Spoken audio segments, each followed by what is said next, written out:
যাচ্ছে। মেয়েরা ফেতনা পড়বে না পড়বে না? পড়বে না পড়বে না? পড়বে। দাজ্জালের ফেতনায় পড়লে বর্তমান আমাদের ঈমান এক মুহূর্তে শেষ হয়ে যাবে। দাজ্জাল বলবে আল্লাহ, খড়গপুর লোকাল থানা, দাজ্জাল বলবে আল্লাহ খড়গপুর লোকালে 1 ঘন্টা পানি দাও। একবার সঙ্গে সঙ্গে মেঘ করে মুহূর্তের মধ্যে ঝরঝর ঝরঝর ঝমঝম ঝমঝম পানি আর পানি, পানি আর পানি, ঢালাই রাস্তা ছাপিয়ে পুরো ছয়লাভ হয়ে যাবে।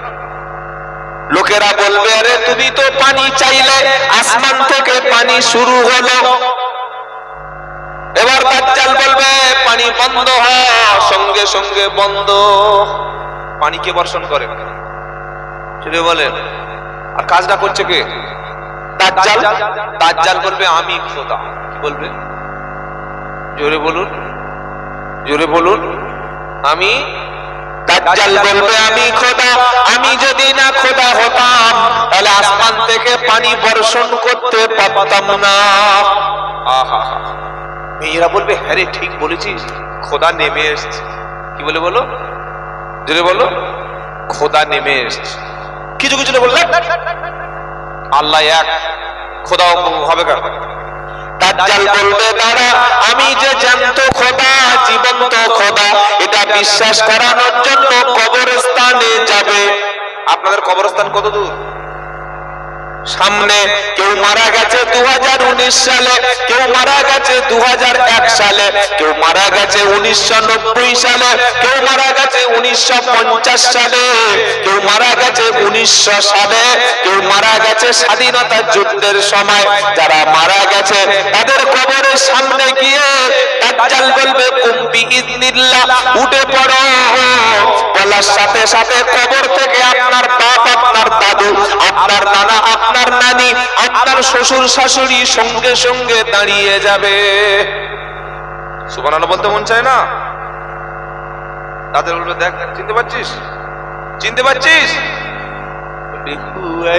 তুমি কে? বললো তোর বাবা, তোর বাপের বাপের বাপ আমি 200 বছর আগে মারা গেছিলাম। দেখ দাজ্জাল বলল দেখ চিনতে পেরেছো তো? তোমার বাপের বাপের বাপ মানে দাদুর বাপ, তাই তো? যাও, সঙ্গে সঙ্গে মাটির ভিতরে মিশে যাবে। এবার বিশ্বাস করবে না করবে না? এবার বিশ্বাস করবে না করবে না? আচ্ছা এখানে একটা জলসা হচ্ছে, পারে এবার জলসা হচ্ছে মাত্র, এখানে জলসা হচ্ছে বলে খাওয়া হচ্ছে। কথাটা বন্ধ করতে বলো।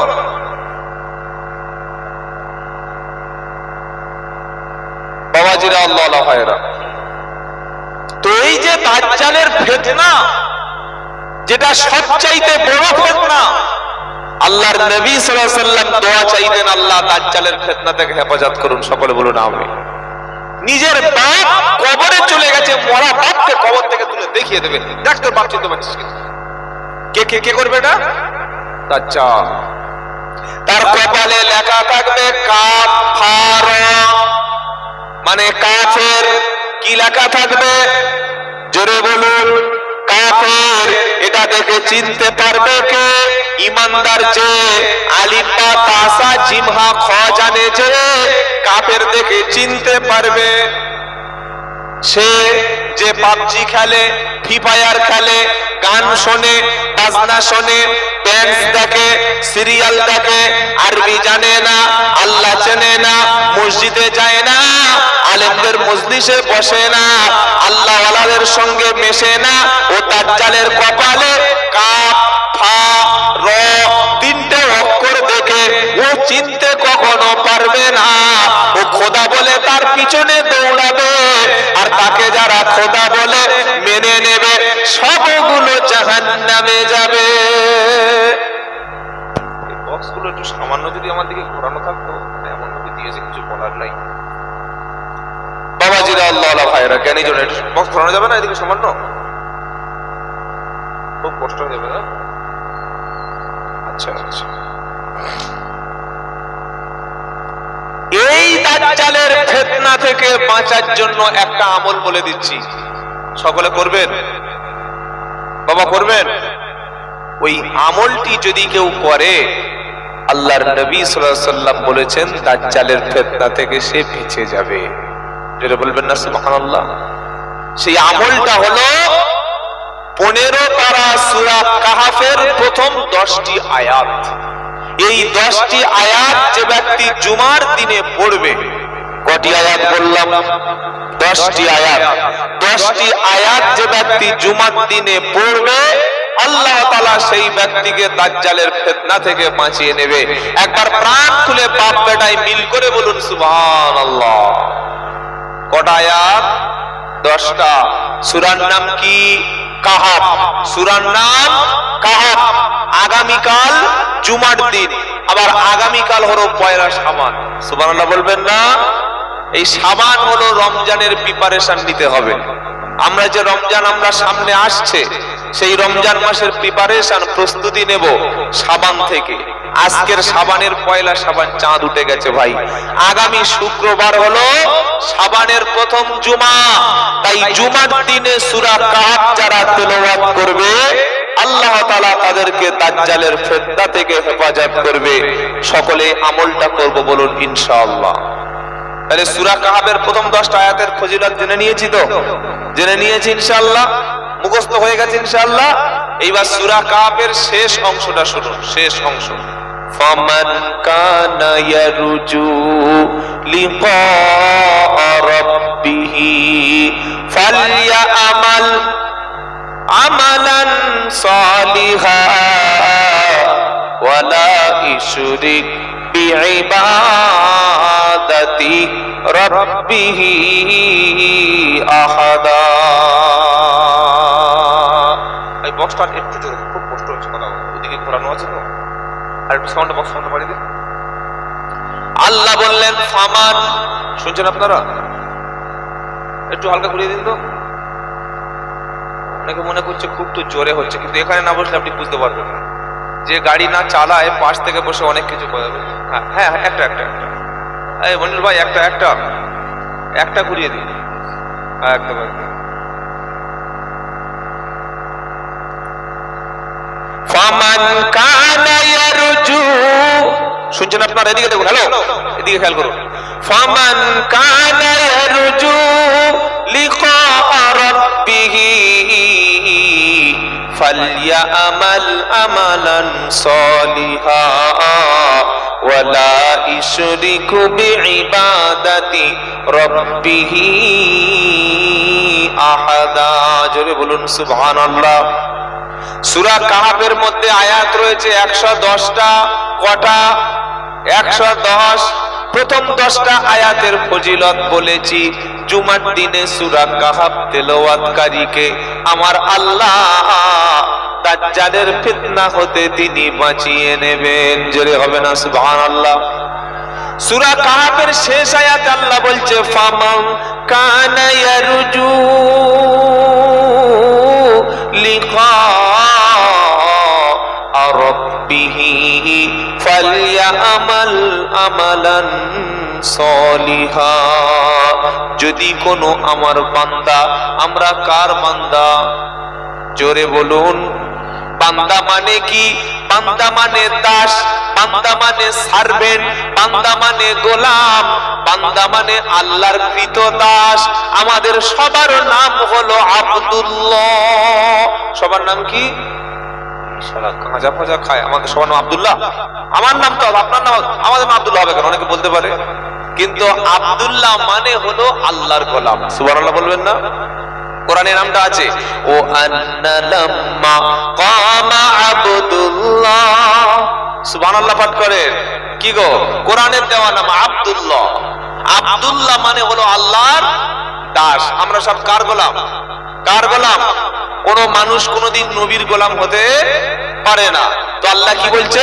ফামান কানা ইয়ারজু লিকা রাব্বিহি, যদি কোনো আমার গোলাম, যদি কোনো আমার বান্দা কিয়ামতের দিন আমি আল্লাহ আমার সাথে সাক্ষাৎ করতে চায়, আমার সাথে দেখা করতে চায়, আমার সাথে ইন্ডিভিজুয়াল সামনাসামনি দেখা করতে চায়, সে যেন দুটি কাজ করে। দুটি কাজ করবে যারা, জান্নাতে আল্লাহর সঙ্গে সাক্ষাতের সময় তারা পাবে। সুবহানাল্লাহ। কটা কাজ বাবা? দুটো কাজ। দুটো কাজ করলে আমরা জান্নাতে আল্লাহকে দেখতে পাবো। আচ্ছা, দুনিয়া আল্লাহকে দেখতে পাওয়া যায়? পাওয়া যায়? যায় না।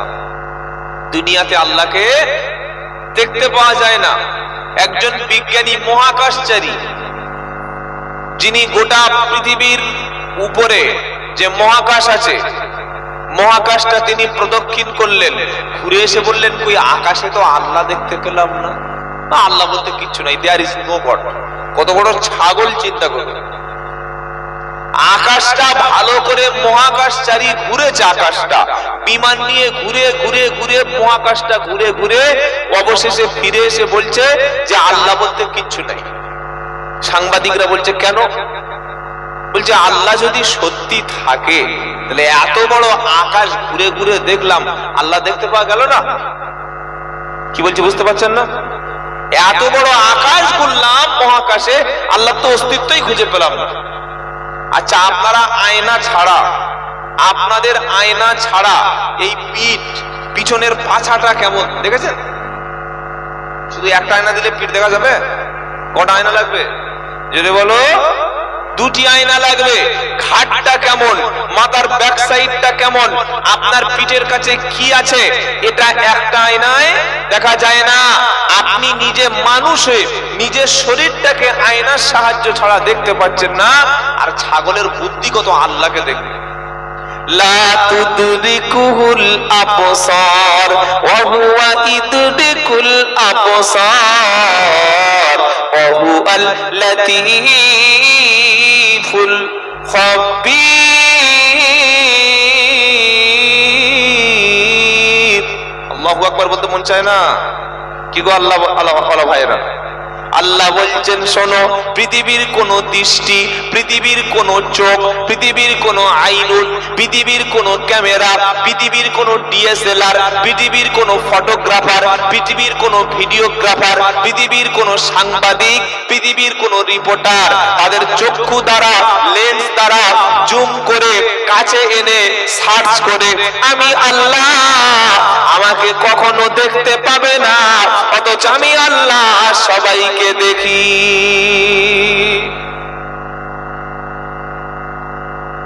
এখন সবচেয়ে উন্নত মানের ক্যামেরাগুলো কি ক্যামেরা? আরে আপনারা জানেন না? সব খোকা। সবচেয়ে উন্নত মানের ক্যামেরা হলো ড্রোন ক্যামেরা। কি গো? Drone camera. ওই ক্যামেরাটা ফ্লাই করতে পারে, উড়তে পারে। আপনার রিমোট আপনার হাতে। ধরুন একটা মেলা হচ্ছে বা একটা বিশাল প্রোগ্রাম হচ্ছে, ওই প্রোগ্রামটা তো আর ক্যামেরা দিয়ে সব জুম করে ছবি আসবে না। এখন যিনি ক্যামেরাম্যান, ক্যামেরা পরিচালনা করছেন, উনি ড্রোনের রিমোটটা নিজের হাতে নিয়ে নিল। ড্রোন ক্যামেরা জানেন না আপনারা? বাবা ছেলেরা, আপনারা তোমরা জানো না ড্রোন ক্যামেরা কি গো? তো এই ড্রোন ক্যামেরার রিমোটটা হাতে নিয়ে নিল, ক্যামেরাটা আকাশে ফ্লাই করছে, মানে 100 ফুট বা 50 ফুট বা 30 ফুট ক্যামেরা যেদিকে খুশি রিমোট দিয়ে রিমোট কন্ট্রোল করছে, যাচ্ছে নিয়ে যাচ্ছে, এখানকার ছবিটা ধারণ করবে ওখানকার। এই যে আপনারা টিভিতে খেলা দেখেন, আইপিএল খেলা দেখেন কি দেখেন না? বিশ্বকাপ খেলা দেখেন না? দর্শকদের কাছে যখন ড্রোন ক্যামেরাটা নিয়ে যায়, তখন ওই দর্শকের কাছে নিয়ে গেলে দর্শক আনন্দ করে, সেটাই আপনি দেখতে পান। অথবা লক্ষ লক্ষ মানুষ গ্যালারিতে বসে আছে, শাহরুখ খান তার স্ত্রী গৌরীকে এনে কলকাতায় মানে খেলা দেখছে। কলকাতার আমাদের যে স্টেডিয়াম আছে, আপনারা জান নাই? গিয়েছেন না? জান নাই? ওটা কিসের নাম কি? হ্যাঁ, ইডেন গার্ডেন। শাহরুখ খান বসে আছে, তার স্ত্রী গৌরী বসে আছে, দুজনে বসে যখন খেলা দেখছে, আর শাহরুখ খানের কেকেআর দল নামিয়ে দিয়েছে মাঠে। এখন যখন দেখছে জিতে যাচ্ছে, তখন ক্যামেরাম্যান দেখবেন বারবার জুম করে করে শাহরুখ খান আর গৌরীর স্মাইল মানে মুখের যে মিষ্টি হাসি, স্মাইল ফেস, ওইটা ক্যামেরায় বারবার দেখায়। দেখায় কি দেখায় না? দেখায় না। এই ক্যামেরা দিয়ে জুম করে মানুষকে কাছে আনা যায়। আল্লাহ বলছেন লা তুদরিকুল আবসার ওয়া হুয়া ইদরিকুল আবসার ওয়া হুয়াল লাতীফুল খবীর। পৃথিবীর কোন ডিএসএলআর, পৃথিবীর কোন ক্যামেরা, পৃথিবীর কোন লেন্স, পৃথিবীর কোন ড্রোন, তোমরা সব কিছু ক্যামেরা করতে পারো, কিন্তু আমি আল্লাহ তাআলা আমাকে তোমাদের ক্যামেরার লেন্সে ধারণ করতে। সুবহানাল্লাহ বলবেন না? জোরে বলুন সুবহানাল্লাহ। পৃথিবীর কোন লেন্স, কোন ডিএসএলআর, কোন ড্রোন আল্লাহ তাআলার অবয়ব, স্ট্রাকচার, তার চেহারা কখনো কপি করতে পারবে না। সুবহানাল্লাহ পড়ে। তাহলে আল্লাহ বলছেন ফামান কানা ইয়ারজু লিকা রাব্বিহি ফালইয়ামাল আমালান সালিহা। তোমরা যদি আমি আল্লাহ আমাকে দেখতে চাও, দুনিয়াতে তো দেখতে পাবে না, কারণ আমি আল্লাহ দুনিয়াতে কোন মানুষের সাথে দেখা দিনা। সবচাইতে আদরের নবী, ভালোবাসার নবী, মোহাব্বতের নবী, আবার রাগী নবী, আল্লাহর সঙ্গে কথোপকথন হতো, কনভারসেশন হতো যে নবী, ওই নবীর নাম হলো হযরতে মূসা। সুবহানাল্লাহ পড়বেন না? যদি বলুন না সুবহানাল্লাহ। কোরআনের মধ্যে সবচাইতে বেশি যে নবীর নামটা আমার আল্লাহ তাআলা উচ্চারণ করেছেন, ওই নবীর নাম হলো হযরতে মূসা আলাইহিস সালাম। কি নাম বললাম? মূসা আলাইহিস সালাম। তো ওনার আল্লাহর সঙ্গে কথা হতো। আচ্ছা ধরুন একটা ছেলে একটা নাম্বারের রাত 2টোর সময় মিস কল এসছে, ছেলেটা ঘুম থেকে উঠে সকাল 9টার সময় কল ব্যাক করেছে। যখন ফোনটা করলো সকালবেলা, ফোনের উপর কণ্ঠে দেখতে পেল একটা সুন্দর সুইটি গলা। ছেলেটা ফোন করবে না? করবে না? ইনি বলছে করবে, এরা কি করবে না? নাম্বারটা সেভ করে রেখেছে অ্যাম্বুলেন্স বলে, যাতে কেউ ধরতে না পারে। কি বুঝলেন? মায়ের সামনে হ্যালো হ্যালো করে, হ্যালো হ্যালো, ওইদিকে বলছে হ্যালো, মানে বুঝতে না পারে যে মা। বাথরুমে চলে গেছে, ছাদের উপরে চলে গেছে, গাছের কাছে চলে গেছে, বাজারে চলে গেছে, ঘন্টার পর ঘন্টা কথা বলে। এত সুন্দর গলা, সেরকম কণ্ঠ, আর যখন জান বলে ছেলেটা জান পুরো একদম নিচে ওঠে। কি বুঝলি? জান তোমার ছাড়া বাঁচবো না। 3 মাস 4 মাস কথা বলছে।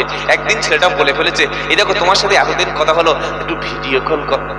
খবরদার এই কথা বলো না, আমি বড় পরিষ্কার পর্দানশী না, আল্লাহওয়ালা।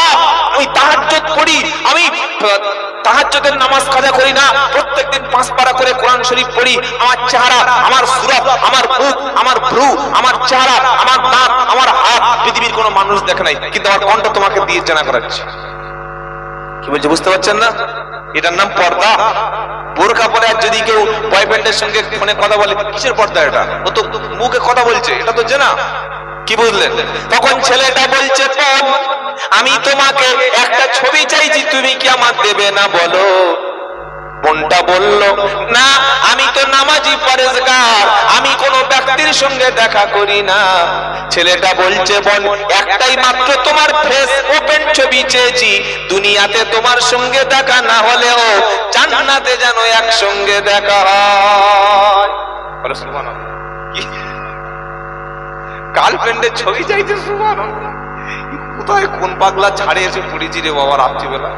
এই বাবাজিরা, এটা সুবহানাল্লাহ হলো?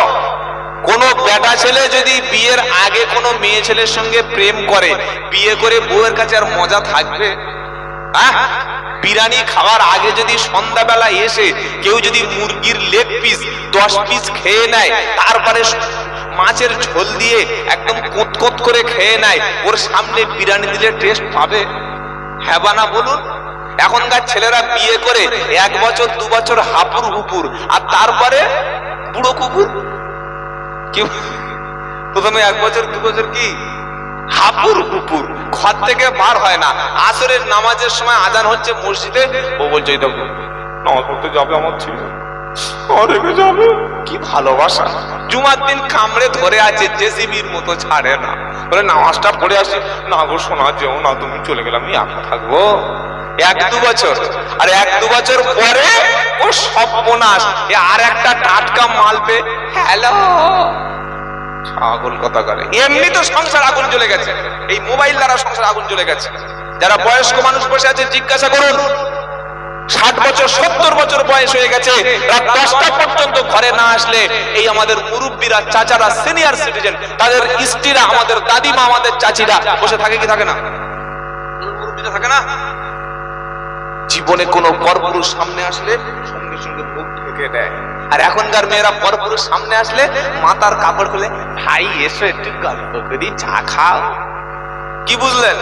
ভালোবাসা তো বিয়ের আগে সব বিছানায় শেষ করে দিয়েছে, ভালোবাসা বিয়ের আগে ফোনেই শেষ করে দিয়েছে, ভালোবাসা বিয়ের আগে পার্কে শেষ করে দিয়েছে, ভালোবাসা বিয়ের আগে হোটেলে শেষ করে দিয়েছে, ভালোবাসা বিয়ের আগে ভালোবাসার নামেই শেষ করে দিয়েছে।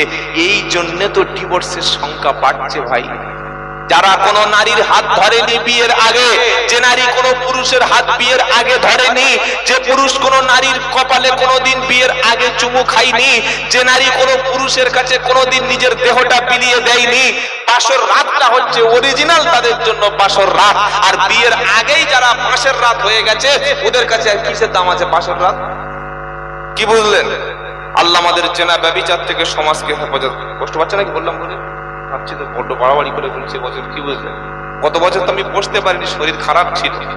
হ্যাঁ, গত বছর আমি পুকুরটা পরিষ্কার করে গেছি, বছর চালটা ফেলবো। বুঝতে পারলেন না? দেখি একবার তাকবীর দেন, লিল্লাহি তাকবীর। আল্লাহ কবুল করুক, সকলে বলুন আমিন।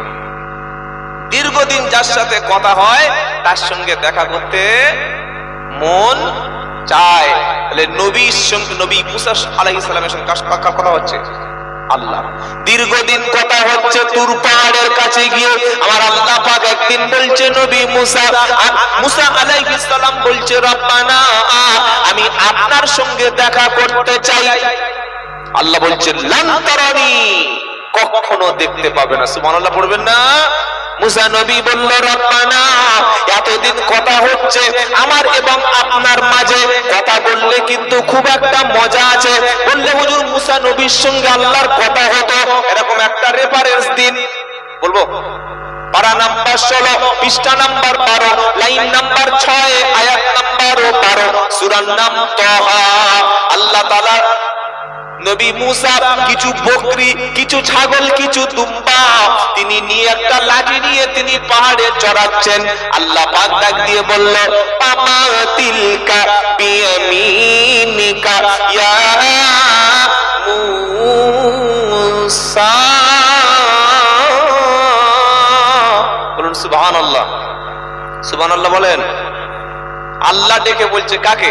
ওয়ামা তিলকা বিয়ামিনিকা ইয়া মুসা। ও মুসা তোমার ডান হাতে ওটা কি? আচ্ছা আমার হাতে এটা কি? যেটা বলুন। কেউ বলছে ভাই আপনার হাতে কি? না ঘড়ি। ঝামেলা চুকে গেল। ঘড়িটা কত দাম, কটা বাজে, কি কোম্পানি, কতক্ষণ চলে, কে দিয়েছে, কোত্থেকে কিনেছো, ঘড়িটা কালো কেন, বাঁ হাতে কেন, এখন পরেছো কেন, গোসল করার সময়। আচ্ছা এগুলো অতিরিক্ত প্রশ্ন কি গো, বুঝতে পারছেন না? আরে প্রশ্ন করছে হাতে কি, ঘড়ি, ঝামেলা চুকে গেল। তো উল্টো পাল্টা তো উল্টো দিয়ে শুনছি কেন? তোর টাকা লাগাতে ঘড়ি কেন না ভাই, আওয়াজ করেছে কেন? বলবো কি বলবো না? বলবো না। আল্লাহকে জিজ্ঞাসা, আল্লাহ মুসা নবীকে জিজ্ঞাসা করছে ওয়ামা তিলকা বিয়ামিনিকা ইয়া মুসা, পারা নাম্বার 16, সূরার নাম তাহা, আয়াত নাম্বার 12, 13, 14 পরপর কথাগুলি আসছে। তো আল্লাহ বলছে মুসা তোমার ডান হাতে ওটা কি? মুসা নবী কি বলেছিলেন? কি গো? ক্বালা হিয়া আসায়া। মুসা নবী বললেন আল্লাহ এটা হলো লাঠি। কথা ক্লিয়ার, সাবজেক্ট ক্লোজ। কি বলছি বুঝতে পারছেন না? আল্লাহ জিজ্ঞাসা করছে মুসা তোমার ডান হাতে ওটা কি? তো মুসা নবী বললেন হিয়া আসাইয়া, এটা আমার লাঠি। আর কোন কথা আছে? আর কোন সাবজেক্ট আছে? সাবজেক্ট ক্লোজ, কথা ফিনিশ, শেষ। এইবার মুসা নবী ঘুরিয়ে জিজ্ঞাসা করছে কি গো? মুসা নবী আরো বলছে, আল্লাহ জিজ্ঞাসা করছে হাতে কি? লাঠি। ঝামেলা চুকে গেছে, হয়ে গেল। এবার মুসা নবী কি বলছে? আতাআক্কাউ আলাইহা ওয়া আহুসু বিহা আলা গনামি ওয়া লিয়া ফিহা মাআরিব উখরা।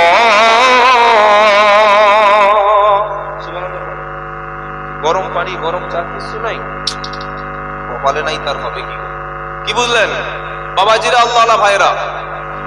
আল্লাহ বললেন মুসা নবী ডান হাতে কি, উনি লাঠি বললেন। এবার মুসা নবী আবার প্রশ্ন করছে, আবার বলছে, কি বলছে?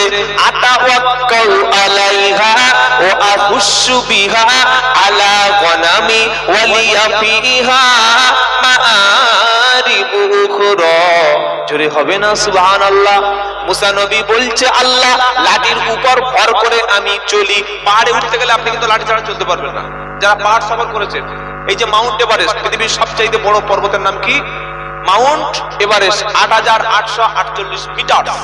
এই পাহাড়ের উপরে উঠতে গেলে, যারা পাহাড়ের উপরে পাহাড় জয় করে, মাউন্ট এভারেস্ট যারা জয় করে, মিনিমাম খরচ রয়েছে ১৫ লক্ষ টাকা।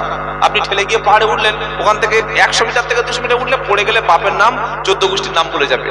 ওই পাহাড়ে জয় করার জন্য আপনার একজন সঙ্গী লাগবে, পর্যটক লাগবে, যে আপনাকে রাস্তা দেখিয়ে নিয়ে যাবে। পাহাড়ে ওঠার সবচাইতে উত্তম মাধ্যম হলো, একটা হচ্ছে দড়ি ধরে ওঠা, আর একটা হলো দড়ির সাথে শক্ত শক্ত কি লাঠি, এটা বলতে পারছি, শক্ত লাঠি। তো আল্লাহ বলছেন মুসা ডান হাতে কি, লাঠি বললে ঝামেলা চুকে যেত। আর উনি বলছে আতাআক্কাউ আলাইহা, আয় আল্লাহ এই লাঠির উপর ভর করে আমি চলি। যেহেতু পাহাড়ি এলাকা, দুর্গম এলাকা, চড়াই উতরাই পথ, এটাকে পাড়ি দেওয়ার জন্য লাঠি ব্যবহার করি। আল্লাহ এই যে দুম্বা আছে, ছাগল আছে, এরা তো গাছ থেকে পাতা পেড়ে খায়। ছাগল গাছে ওঠে, তাই তো? ছাগল গাছে ওঠে? ছাগল গাছে ওঠে না।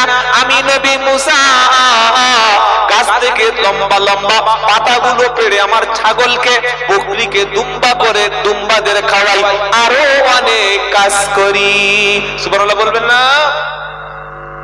আল্লাহ সুবহানাহু ওয়া তাআলা একটা প্রশ্ন করেছেন ডান হাতে কি, উনি লাঠি বলে বাড়ি চলে গেলে ঝামেলা চুকে যেত। উনি কথা বাড়িয়েই যাচ্ছেন, বাড়িয়ে যাচ্ছেন, বাড়িয়ে যাচ্ছেন।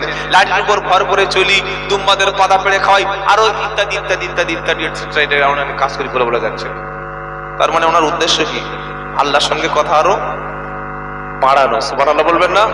উনি চাইছেন কথা যাতে শেষ না হোক। কি গো, আল্লাহর সঙ্গে কার কথা বলতে ভালো লাগে কি লাগে না? আল্লাহর সঙ্গে কথা বলতে মন চায়? মন চায় ইনশাআল্লাহ। মুসা নবী যেটা আল্লাহর সঙ্গে বলতেন, আমার আল্লাহ আমাদের মতো উম্মতে মুহাম্মাদীদের জন্য আল্লাহর সঙ্গে কথা বলার সুযোগ ডাইরেক্ট করে দিয়েছেন। জোরে হবে না? বললে আমি ডাইরেক্ট কথা বলতে পারবো? তো আল্লাহর ফোন নাম্বারটা দাও, এবার দিয়ে দিচ্ছেন, দেন। আল্লাহর সঙ্গে যদি কোনো বান্দা ডাইরেক্ট কথা বলতে চায়, সে যখন ওযু করবে, পাক পবিত্র হবে, আল্লাহর ঘরে মসজিদে যাবে, আল্লাহু আকবার বলে নামাজে যখন দাঁড়িয়ে যাবে, যখন নামাজের মাধ্যমে কোরআন শরীফ তেলাওয়াত করবে, নামাজে কোরআন শরীফ তেলাওয়াত করার মানে হলো আল্লাহর সঙ্গে বান্দা ডাইরেক্ট কথা বলা। জোরে হবে না সুবহানাল্লাহ? যারা নামাজ পড়েন, যারা আল্লাহর কাছে আল্লাহর সামনে দাঁড়ান, আল্লাহর সামনে দণ্ডায়মান হন, নামাজে যারা দাঁড়ায়, তারা কার সঙ্গে কথা বলে? জোরে বলুন, আল্লাহর সঙ্গে। বলো যদি আরেকটু খুলে বলুন তো কিরকম কথা বলে? প্রথমে নামাজে এসে কি বলি? আল্লাহু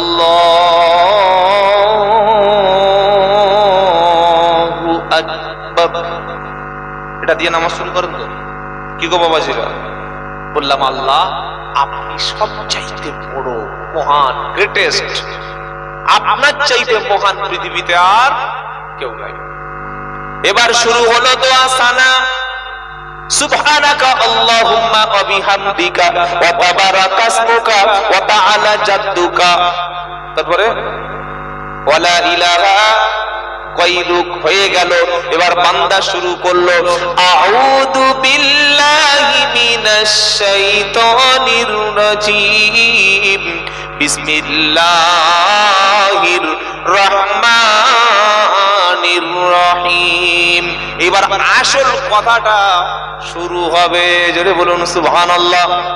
বান্দা আল্লাহর সামনে দাঁড়িয়ে বলছে আলহামদু, বলেন আমার সাথে, আলহামদু লিল্লাহি রাব্বিল আলামিন। সমস্ত প্রশংসা একমাত্র আল্লাহর জন্য, যিনি জগৎ সমূহের রব। সুবহানাল্লাহ। বান্দা প্রথমে আল্লাহর সামনে কথা বলার জন্য আল্লাহর প্রশংসা করছে, সুবহানাল্লাহ বলে আল্লাহর প্রশংসা করছে। তারপরে বান্দা বলছেন আর রহমানির রহিম, আল্লাহ আপনি দয়াবান, আপনি রহিম। আল্লাহর চাইতে শ্রেষ্ঠ দয়া পৃথিবীতে জোরে বলেন কেউ নাই। দয়াবান তিনি আল্লাহ পাক যিনি, দয়াবান তিনি আল্লাহ পাক যিনি, শিখাইলেন মোদের কোরআন, তাই তো পেয়েছি আমরা ঈমান। সুবহানাল্লাহ পড়েন।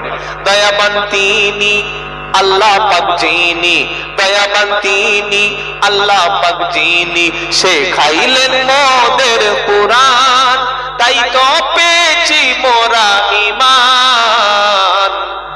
কোন রেসপন্স নাই, সুবহানাল্লাহ পড়েন না ভাই। বিয়ের সময় উবুল বলেছে বলে আমার মনে হয় না, সব চুপচাপ ছিল। কি গো আল্লাহ পাক তিনি বান্দা বলছে আল্লাহ আপনি রহমান রহিম। এবার আল্লাহ বলছেন মালিকি ইয়াউমিদ্দিন, বিচার দিনের মালিক তুমি, বিচার দিনের মালিক। মালিককে জোরে বলেন। যেদিন পৃথিবীর রাষ্ট্রপতি, president, MLA, MP, PM, CM, barrister, থানার ওসি, আইসি সব ক্ষমতা যেদিন শেষ হবে, একজনের ক্ষমতা যেদিন চলবে, যিনি মালিক হবে, আর সমস্ত বিচারপতিরা সেদিন চাকরের মতো আল্লাহর সামনে দাঁড়িয়ে থাকবে। ওই দিনটার নাম হলো ইয়াউমিদ্দিন। কি নাম? ইয়াউমুদ্দিন। মালিকি ইয়াউমিদ্দিন,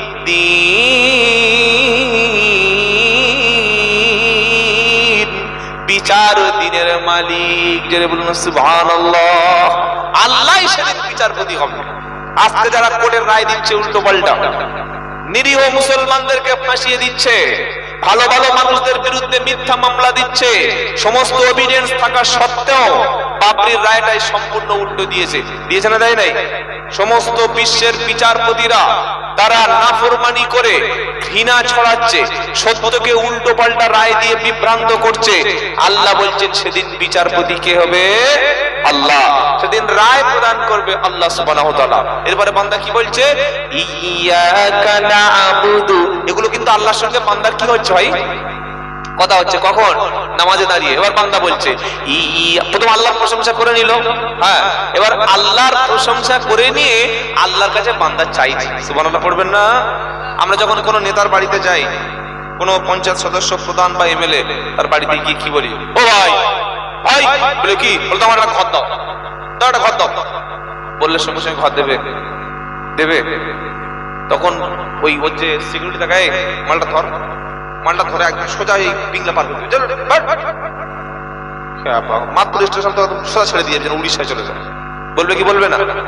প্রথমে নেতার বাড়িতে গিয়ে বলতে হবে দাদা ভালো আছেন? দাদা সত্যি আপনি খুব দয়াবান, দাদা আপনার বিশাল কাজ টাজ করেছেন এলাকায়, খুব ভালো মানুষ আপনি। হ্যাঁ বলতে হবে কেন না? এরপরে বলছে দাদা আমি একটা সমস্যা এসেছি। কি বল বল বল বল। বলছে একটা ঘরের ব্যবস্থা একটু ঘর লাগবে।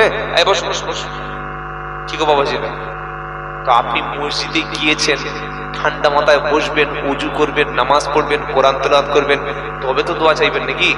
কি বলছেন? আচ্ছা বিয়ে করতে গিয়ে প্রথমে বিয়ে হয় না, প্রথমে খাওয়া হয়?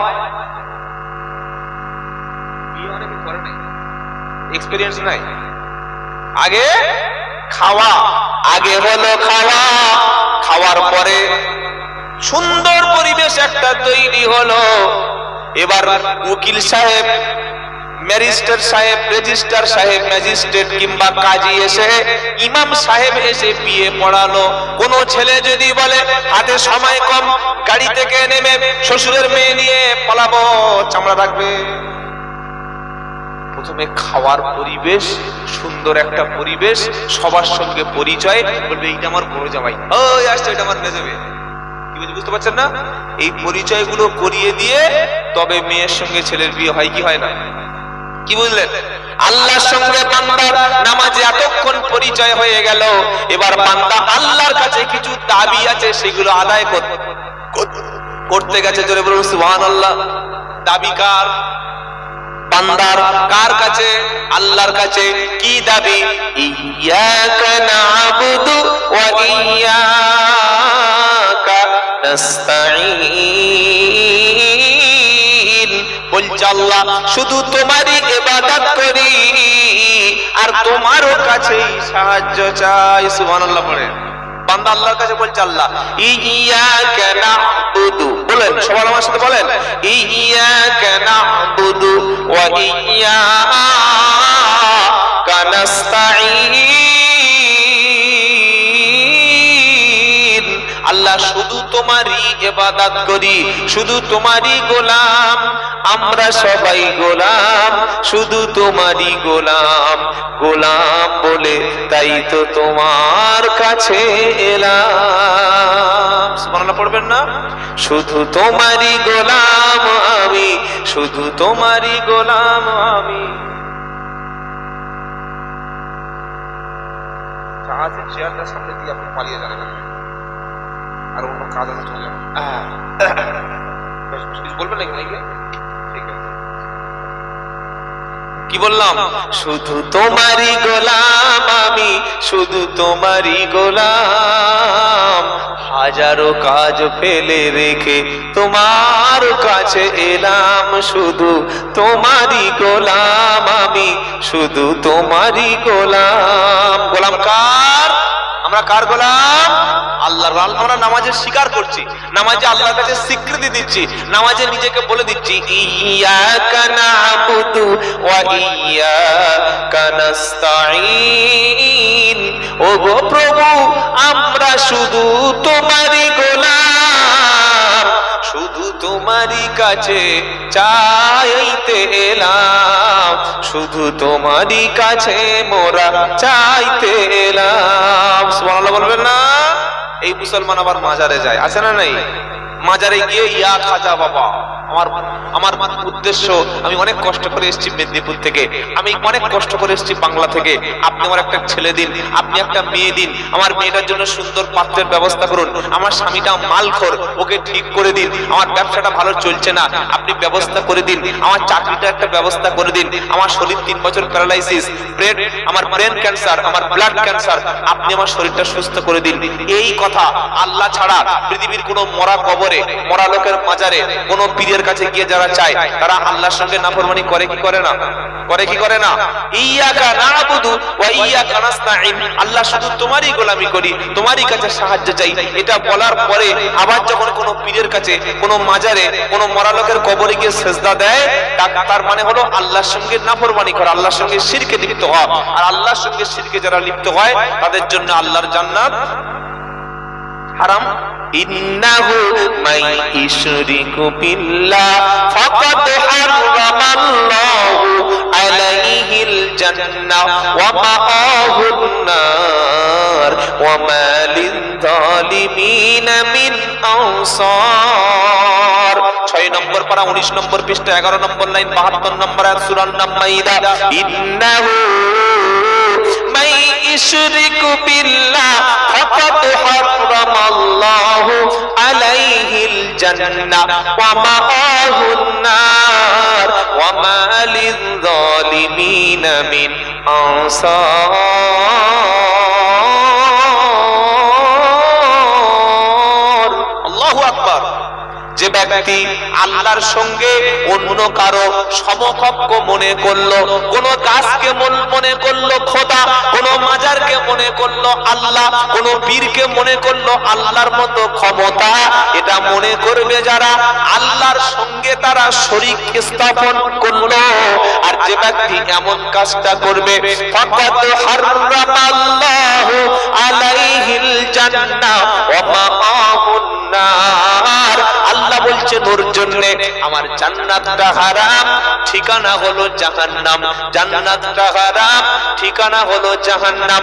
ও তো একটা জালিম, অমন জালিমের জন্য আমার পক্ষ থেকে কোনো সাহায্যকারী নাই।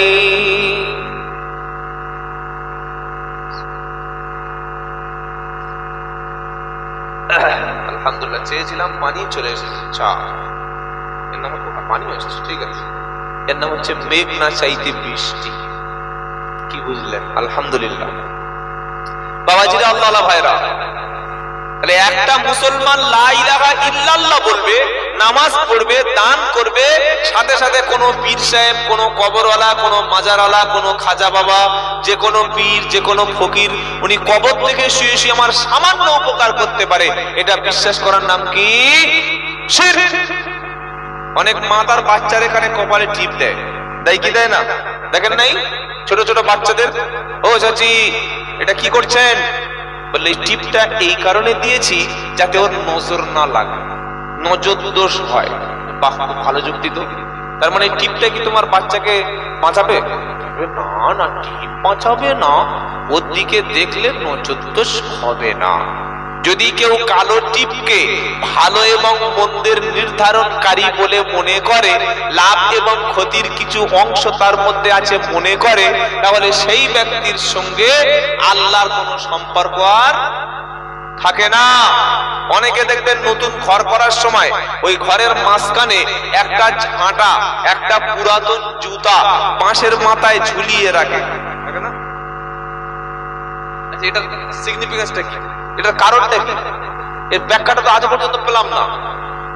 নতুন ঘর করছে, বাঁশের মাথায় ঝাঁটার জুতো রেখে দিয়েছে, তার মানে ঘর যখন হয়ে যাবে ছেলেগুলো ঘর দখল করবে, বুড়ো যখন হয়ে যাবে ওই ঝাঁটার জুতো আমাদের পিঠে পড়বে, তাই তো নাকি? এছাড়া আর কি ব্যাখ্যা হতে পারে? কি বলছি বুঝতে পারছেন না? কেউ দেখবেন গাছে ভালো ফল হচ্ছে, ফলন ধরেছে বলে হাঁড়িতে বা কোনো প্লাস্টিকের উপরে সাদা দাগ দিয়ে কালো কালো চুনের ফোঁটা দিয়েছে, কেন? বললে নজর দোষ হবে না। এগুলো করে কি করে না? এই পৃথিবীতে আল্লাহ সুবহানাহু ওয়া তাআলা ছাড়া ভালো এবং মন্দের মালিক কাউকে মনে করা যাবে না। অনেক মুসলমান আছে, অনেক নাম করা বক্তা, 30,000 টাকা 20,000 টাকা ভিজিট, সেই বক্তার গলায় দেখি এত বড় মাদুলি, ঠিক এত বড় সাইজের, 1.5 ইঞ্চি। আল্লাহ, ও হুজুর আসসালামু আলাইকুম। ওয়ালাইকুম সালাম। গলায় মাদুলি কেন? প্রচুর শত্রু আমাদের, রাস্তাঘাটে চলি তো, কখন কে কি করে বসে তার ঠিক নেই। তুমি একটা হুজুর হয়ে মাদুলি নিয়েছো? এটা মাতাল, গাঁজাখোর, চোর, চিটিংবাজ, ধাপ্পাবাজ, লটারিখোর, চেনাখোর, মালখোর, লোকের দৌড় ঠেলা মাল, সে যদি মাদলি নেয় ব্যাপারটা আলাদা। তুমি হুজুর আল্লাহর উপরে ভরসা করবে, তোমার মাদলি লাগবে কেন? কি বলছি বুঝতে পারছেন না? নাম করা বক্তা দেখেছি গলায় মাদলি নিয়ে ঘুরছে গোপনে, কাউকে জানতে দেয় না। কেন? আল্লাহর উপরে তাওয়াক্কুল নাই। আজ থেকে তাবিজ মাদলি ও সব ছেড়ে দিয়ে আল্লাহর উপরে ভরসা করব। বলুন ইনশাআল্লাহ। সকলে বলুন ইনশাআল্লাহ। বাড়ির মায়েরা কিছু হলেই সঙ্গে সঙ্গে মনে করে যে আমার বাচ্চার ক্ষতি হয়ে গেছে। খাইরিহি ওয়া শাররিহি মিনাল্লাহি তাআলা। ভালো মন্দের মালিক কে? বান্দা বললে ইয়াকা না'বুদু ওয়া ইয়াকা নাস্তাঈন, আল্লাহ তোমার কাছে সাহায্য চাই, শুধু তোমারই ইবাদত করি। বান্দার সঙ্গে আল্লাহর কথা হচ্ছে, এরপরে বলল ইহদিনাস সিরাতাল মুস্তাকিম, আল্লাহ তুমি আমাকে সিরাতাল মুস্তাকিম রাস্তার উপরে পরিচালিত করো, সহজ রাস্তায় পরিচালিত করো। কোন রাস্তা? সিরাতাল লাযিনা আন'আমতা আলাইহিম, যে রাস্তার উপরে যারা চলেছে নিয়ামত প্রাপ্ত যারা, পুরস্কার প্রাপ্ত যারা, যে রাস্তার উপরে আল্লাহর পুরস্কৃত বান্দারা চলে গেছে, ওই রাস্তার উপরে আমাদেরকে চালাবেন। আর ওই রাস্তায় আমাদেরকে চালাবেন না। কোন রাস্তা? গায়রিল মাগদুবি আলাইহিম ওয়ালাদ-দাল্লিন। সকলে আমিন বললেন? জোরে বলেন আমিন। গায়রিল মাগদুবি আলাইহিম ওয়ালাদ-দাল্লিন, সেই রাস্তার উপরে না যেটা গজব প্রাপ্ত পথভ্রষ্টদের রাস্তা। গজব প্রাপ্ত কারা? এই পৃথিবীর জমিনে সবচাইতে বড় গজব প্রাপ্ত জাতি হচ্ছে ইহুদি জাতিরা, লানত প্রাপ্ত জাতি ইহুদি। আর পথভ্রষ্ট জাতি কারা? দলিল হচ্ছে খ্রিস্টানেরা, যাদের কাছে আল্লাহ তাআলা রাসূল পাঠিয়েছিলেন নবী ঈসা আলাইহিস সালামকে। রাসূল পেয়ে, কিতাব পেয়ে এই নবী ঈসা আলাইহিস সালামকে তারা সন অফ গড, খোদার পুত্র বলে মেনে নিয়েছে। তারা বিভ্রান্ত জাতি না? আল্লাহ বলছে তোমরা এদের হাত থেকে পানাহ চাও। সকলে বলুন আমিন। এই যে বান্দার সঙ্গে আল্লাহর কথোপকথন চলছে নামাজের মাধ্যমে, এর চাইতে বড় দোয়া আর আছে বাবা? কি গো, সাহাবারা যখন নামাজ পড়তেন নামাজের মধ্যেই তারা কান্নাকাটি করতেন। নবীজি যখন নামাজ পড়াতেন জাহান্নামের আযাবগুলো আসলে, আয়াতগুলো আসলে তিনি কান্না করতেন। আর যখন আল্লাহর নবী যখন সাল্লাল্লাহু আলাইহি ওয়াসাল্লাম কোরআন পড়তেন, সাহাবারা যখন কোরআন পড়তেন, আল্লাহর গজবের, জাহান্নামের আযাবের আয়াতগুলো আসলে আল্লাহর কাছে পানাহ চাইতেন। জান্নাতের আয়াতগুলো পড়লে তারা আল্লাহর প্রশংসা করতেন, সুবহানাল্লাহ পাঠ করেন। আর আমাদের মসজিদগুলিতে কি হয়? বেশিরভাগ নামাজগুলিতে নামাজের মধ্যে কোনোদিন কাঁদতে দেখবেন না, বা আমরা যখন নামাজ পড়ি নামাজের সময় কান্না নাই, অথচ নামাজ পড়া মানে হলো আল্লাহর সঙ্গে বান্দার কথা চলছে। সুবহানাল্লাহ বলবেন না? আল্লাহ সেদিন বললেন মুসা, আমি আল্লাহ তোমার সঙ্গে দেখা করব না। মুসা নবী বললেন ওয়াইদ ক্বালা রাব্বুকা, তিনি তার রবকে বললেন আল্লাহ আমি রাব্বি আরিনি, আমি আপনাকে দেখতে চাই, আমি আপনার সঙ্গে ভিজিট করতে চাই। আমার আল্লাহ বললেন মুসা লান তারানি, তুমি কখনোই আমাকে দেখতে পাবে না। বলুন সুবহানাল্লাহ। কথা হচ্ছে কিন্তু দেখতে পায় না। দেখা হবে কখন? জান্নাতে। আমার আল্লাহ বললেন নবী আপনার উম্মতের জন্য দিনে 5 বার করে আমি আল্লাহ বান্দার সঙ্গে সাক্ষাৎ করে নেব। সুবহানাল্লাহ পড়ে। কখন কখন? ফজর, জোহর, আসর, মাগরিব, ঈশা। দিনে কবার? জোরে বলুন। ফজর, জোহর, আসর, মাগরিব, ঈশা 5 বার দেখা হলো। আর একবার রাতে স্পেশাল দেখা, পার্সোনাল দেখা, পার্সোনাল ভিজিট। ওই নামাজের নাম হলো ওয়া মিনাল লাইলি ফাতাহাজ্জাদ বিহি নাফিলাতাল লাক আসা আইয়াবআসাকা রাব্বুকা মাকামাম মাহমুদা। 15 পারা 8 পৃষ্ঠা 13 নম্বর লাইন, আয়াত নম্বর 79। আমার আল্লাহ বলছে ওয়া মিনাল লাইলি ফাতাহাজ্জাদ বিহি নাফিলাতাল লাক আসা আইয়াবআসাকা রাব্বুকা মাকামাম মাহমুদা। সুবহানাল্লাহ বলেন।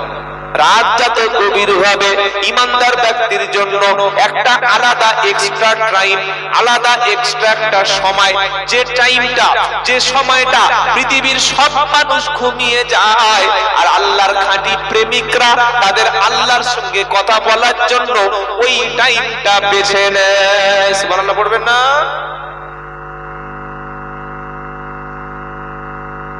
স্বামী তার স্ত্রী সবচাইতে কোন টাইমটা কাছাকাছি আসে? পৃথিবীর সব অফিস যখন বন্ধ হয়, পৃথিবীর সব কোলাহল যখন নিঃশব্দ হয়ে যায়, পৃথিবীর সমস্ত ব্যস্ততা যখন ফুরিয়ে যায়, পৃথিবীর সমস্ত বিজি বা ব্যস্ততা কাটিয়ে একে অপরের সঙ্গে সবচাইতে গভীর টাইমটা অ্যাডজাস্ট হয়, ভিজিট করে, সাক্ষাৎ করে, মিলন করে, দেখা করে, কাছে আসে। সেটা ব্যস্ত সময় না, একদম ফ্রি টাইমে। জোরে বলেন, ফ্রি টাইমে। ওই টাইমটা মিডনাইট। সুবহানাল্লাহ পড়বেন না? আল্লাহ তাআলা বলছেন ফজর, জোহর, আসর, মাগরিব, ঈশা এই 5টা টাইম ব্যস্ত ছিল, তুমি ব্যস্ত ছিলে, তাই ফজরে এসে একটু নামমাত্র দেখা করে চলে গেছো। আবার জোহরে এসেছিলে 15 মিনিট কথা হয়েছে, আসরে 10 মিনিট কথা হয়েছে, মাগরিবে 12 মিনিট কথা হয়েছে, ঈশায় 15 মিনিট কথা হয়েছে। বান্দা সারাদিন তোমার সঙ্গে আমার 1 ঘন্টা কথা হয়েছে, এর বেশি কথা হয় নাই।